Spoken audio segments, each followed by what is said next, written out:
The JP Music Festival is a free community event organized by volunteers who want to bring the music of JP musicians to the neighborhood they love.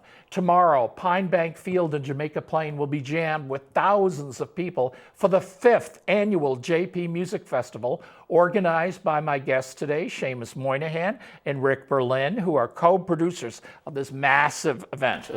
Gentlemen, it's good to see you guys. Thanks for having us back. Well put. All right. Now, besides having a new fancy logo with your white squirrel on there, what's special about the 5th annual? It's our 5th. You know, who thought we would have made it this far from our origins? And we're trying to keep it fresh. We got mostly new bands this year. We got all kinds of kid stuff this year, new food trucks. We're just...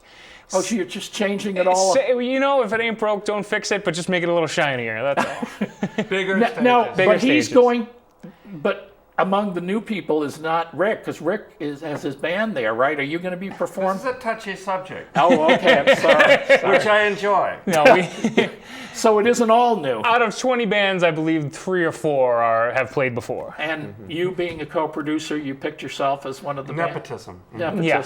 Okay, well, This will be He called in a favor. This will be the last year Nickel and Dime Band performs at the JP Music Festival until just before I die. He's going to outlive all of us. Okay. All No, right. it's going to be really tremendous this year, no question. What impressed me the one time that I did make it there is you really do have a wide variety of music. A lot of people say our festival has everything in it, but I've seen classical music, you pick bands from people who are connected with JP, Jamaica Plain, right? Yes, every band has to have at least one member that lives or works in Jamaica Plain. Okay, and so what is the range of music? Well, we have Broadway Musical by the Footlight Club, and then we have Upper Crust, and they wear giant wigs as if they're in France during the Revolution, and they wear whiteface. And then we've got kids bands, and we've got everything. Williams Dance Center is going to do a thing Wow, out there. so it's a little, you're really getting into big production value. Yeah, we're getting some exciting things this year. Now, another thing that I remember that's fantastic about your event is you have side-by-side stages, so that, and it's not one behind the other. It's you watch this one, and meanwhile, all the techies are like switching the stuff, right? You plant yourself right up front to wherever you want, and one stage is right next to the other. That's the thing. Right. The music is so different. If there's one band you don't like, which you're gonna like them all. Yeah, that's right. But if there's one band that isn't your favorite, wait 20 minutes. You can go go to the food truck. You can go to the food trucks and come right back. But they're right there up in front of you, and our crew and our volunteers and our stage company is amazing, and they make the switch over. Tight ship. They make the switch over very well. To what do you attribute the fact that there's so many different kinds of bands? Because you have to turn away. Well, maybe some people you can't turn away, but many people you can turn away, right? Is it a difficult task to? So many people say, "Oh, I want to be in this." It is. We have over 120 submissions every year. The people apply. It's an ugly job. It's not fun because you want to get the right mix of bands, and you want to represent each part of the neighborhood, and that's really hard to do. And then there's a lot of people you have to say no to, and that's never fun, You have death threats then afterwards. Rick sends out all the emails to the band, so he gets all the flack. I see. I take no responsibility. You know what? It's tough also because a lot of the bands contribute to events that we do to raise money. Right. And not all of them wind up on the stage. Oof, wow. And I understand their disgruntled reactions, but in general, very, very few. they're very generous. 99% are very gracious. Yeah, and they respect Very the diplomatic, yes.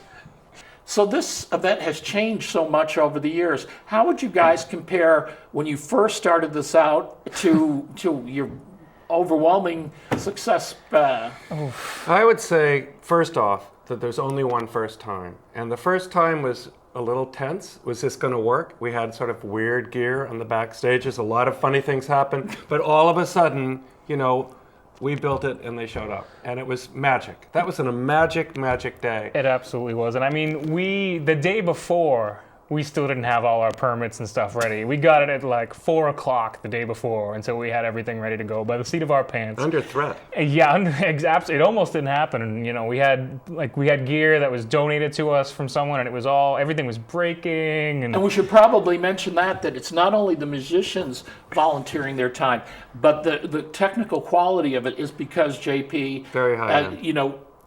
equipment and Absolutely. stuff like that is all there. Great Very audio slick, engineers, but laid back. But laid back. But the first year, everything was by the seat of our pants. We had to bring our own generator, and then taking the generator off the site that night in the back of a pickup truck at 9 o'clock. The thing came unhitched on the J-way, dragging down, sparks flying. I mean, it was like a Three Stooges show, but we did it, and it was absolutely amazing. And once we made it through, we have to keep going. And we should also mention that because we have a committee of people that we can rely on, it's a very collaborative effort. This is not a one-man show at all. And also the entire community of Jamaica Plain, all the small businesses, all of our sponsors have pitched in every single year, sometimes at increasing levels of support. So it's definitely a hood show, Right, and your organization is all volunteer, and yet the community. It is all volunteer. It still costs cheap. a lot to put on. Money. And I think the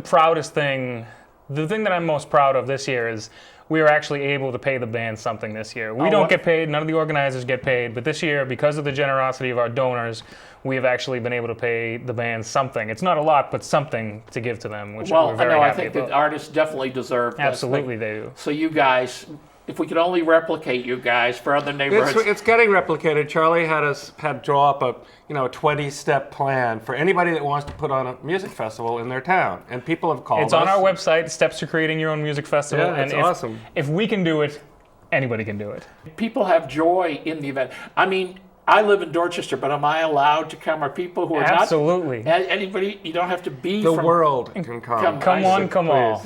So do you think that this year you're going to break all records? I think absolutely we are. I mean, last year, the weather has always been very good. Last year we had some lightning at the last hour, and we had to call it for the lightning. Yeah. It's a little later this year, so hopefully it's not going to be too hot, and I think we got it all.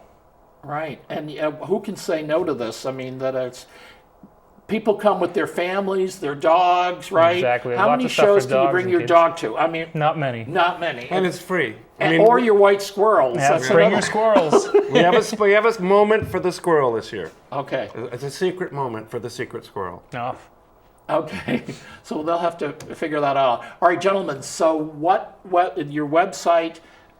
Can they go to when they're going to arrive and all the jpmusicfestival.com. You can see everything there. It'll have you have directions. samples of the bands. Yep, Charlie, our promotional guy, Charles McInerney, he puts together a SoundCloud of all the bands that are playing. So that's on our website, on our Facebook and Twitter as well. So if they don't believe us that there's cool music, they can go to the web and listen to the music and say, hey, they're not so bad after all. Absolutely. All right. Thank you so much, Thank Rick. you again. Thank you, Chris. Thank you. This is a tradition. It is a tradition, and you came from a very important place. I did, doing my civic duty. To come here. Thank you. Thank you. Thank you very much. Thank you also. Bye-bye.